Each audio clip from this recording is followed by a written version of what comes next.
welcome to my friends and colleagues and loyal subscribers to Urology Coding Alert. I'm Dr. Ferragamo, and I will be your presenter during this conference. Let's go to the first slide for the topic of this audio conference, and we're going to be speaking about coding for ancillary urologic procedures 2021 and 2022. Let's go to the next slide. Slide 1, we have a message from the president of the American Board of Urology, and let's look at some changes in practice revenue for the urologists. And this first slide is the years 2017 to 2018. And as you can see, 23% of practices had an increase, 41% had the same practice revenue as the year before, but interestingly, a third had a decrease in practice revenue for the year. Now let's look at the changes in practice revenue for urologists that occurred during the pandemic. Let's look at working smarter in 2021 and 2022 to enhance your revenue. We're going to talk about two situations. We're going to talk about shifting procedures from office and ambulatory surgical centers to doing those procedures in the office. And we're also going to look for new ancillary revenue sources. Now, what are other potential new revenue sources? Well, another one you can look at is the physician office laboratory. And let's look now at pathology coding for prostate needle core biopsies. And we must distinguish between Medicare and non-Medicare carriers. Now for Medicare, 1 unit of GO416, which is gross and microscopic, any method for any number of prostate needle core biopsies, that would pay you $354.16. So for one to any number of cores, we're going to build a GO416, and the 2021 unadjusted Medicare physician fee is going to be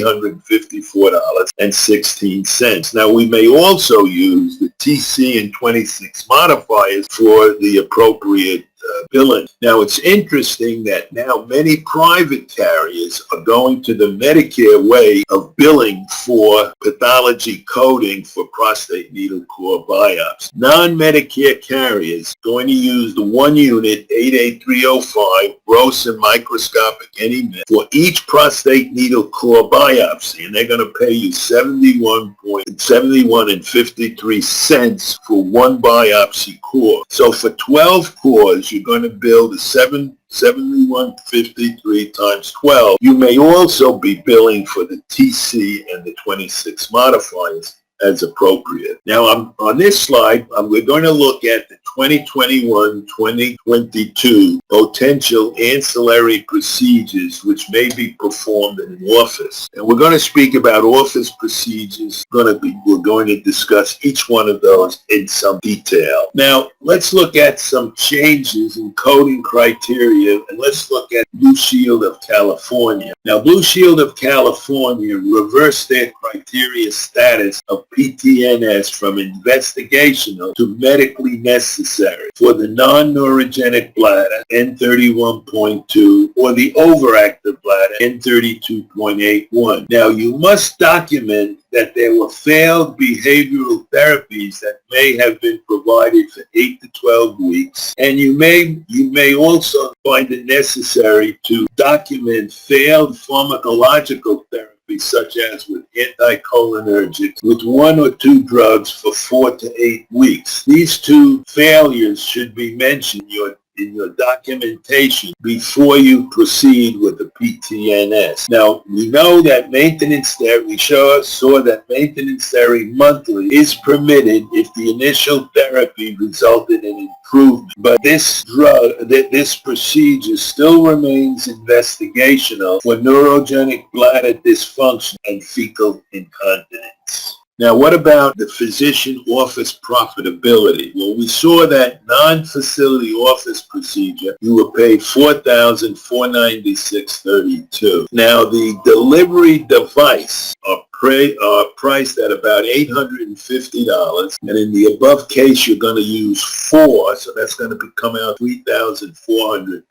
So your office profitability is going to be $4,496.32 minus $3,400 for the delivery devices, the 4 delivery devices. So the overall profitability of using a UroLift transplant in the office is a little over $1,000. Now let's look at biofeedback bladder training. Now these are 2020 new and deleted biofeedback codes, and these new codes are based on face-to-face time. Let's look at some additional codes to build with biofeedback, and one is we're going to be using one added to the 90912 and not included in the 90912 is the code 97014, electrical stimulation unattended, or 97035, ultrasonic stimulation with attendance. And let's look at pelvic floor muscle rehabilitation for urinary incontinence, and look at office urodynamics as a potential new revenue source. This is very cost effective when performed in the office. Now, if you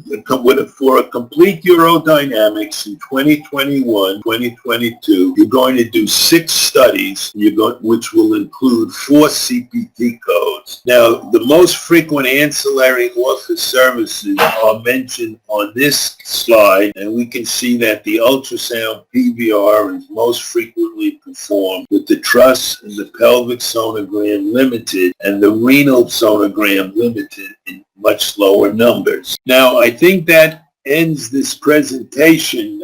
So that concludes my didactic presentation.